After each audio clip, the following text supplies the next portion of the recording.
అస్సాంలోని గువాహటి నగరంలో ఉన్న కామాఖ్య దేవాలయం భారతదేశంలోని అత్యంత రహస్యమైన శక్తిపీఠాల్లో ఒకటి.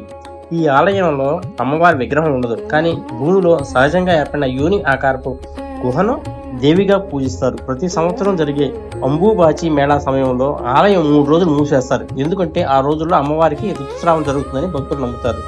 ఇప్పుడు ఈ దేవాలయం వెనుక ఉన్న అసలు రహస్యం ఏమిటో తెలుసుకుందాం. ఈరోజు మనం తెలుసుకోబోయేది కామాఖ్య దేవాలయం గురించి. ఇది అస్సాం రాష్ట్రంలోని నీలాచల పర్వతంపై ఉంది. ఈ ఆలయం 51 శక్తి పీఠాల్లో అత్యంత శక్తివంతమైన పీఠంగా భావిస్తారు.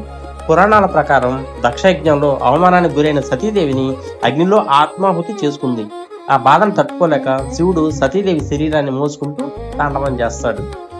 అప్పుడు విష్ణుమూర్తి సుదర్శన చక్రంతో సతీదేవి శరీరాన్ని ముక్కలుగా చేశాడు. అలా పడిన భాగాల్లో యోని భాగం పడిన ప్రదేశమే కామాఖ్య శక్తిపీఠం అని చెప్తారు.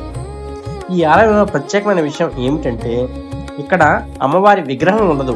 భూమిలో సహజంగా ఏర్పడిన రాతి చీలికలో ఎప్పుడూ నీరు ప్రవహిస్తూ ఉంటుంది. దానినే దేవి రూపంగా పూజిస్తారు. ఇంకా ఆశ్చర్యకరమైన విషయం ఏమిటంటే, ప్రతి సంవత్సరం జూన్ నెలలో జరిగే అంబుబాచి మేళా సమయంలో ఆలయం 3 రోజుల పాటు మూసివేస్తారు. ఆ సమయంలో ఆ పవిత్ర జలం ఎరుపు రంగులో మారుతుందని చెబుతారు. దీనిని అమ్మవారి ఋతుస్రావంగా భావించి వేలాది మంది భక్తులు దర్శనానికి వస్తారు. కామాఖ్య ఆలయం తంత్రశాస్త్రానికి కూడా ప్రధాన కేంద్రంగా ప్రసిద్ధి చెందింది. దేశం నలుమూల నుండి తాంత్రికులు ఇక్కడికి వస్తారని చెప్తారు. అందుకే ఈ ఆలయాన్ని మిస్టిక్ టెంపుల్ ఆఫ్ ఇండియా అని కూడా అంటారు. ఈ దేవాలయం గురించి మీ అభిప్రాయం ఏంటి? నిజంగా ఇది దైవశక్తి మహిమేనా, లేదా ఇంకా తెలియని రహస్యమా? ఇలాంటి మరిన్ని ఆధ్యాత్మిక మరియు రహస్యమైన వీడియోల కోసం మన ఛానల్ని సబ్స్క్రైబ్ చేయండి.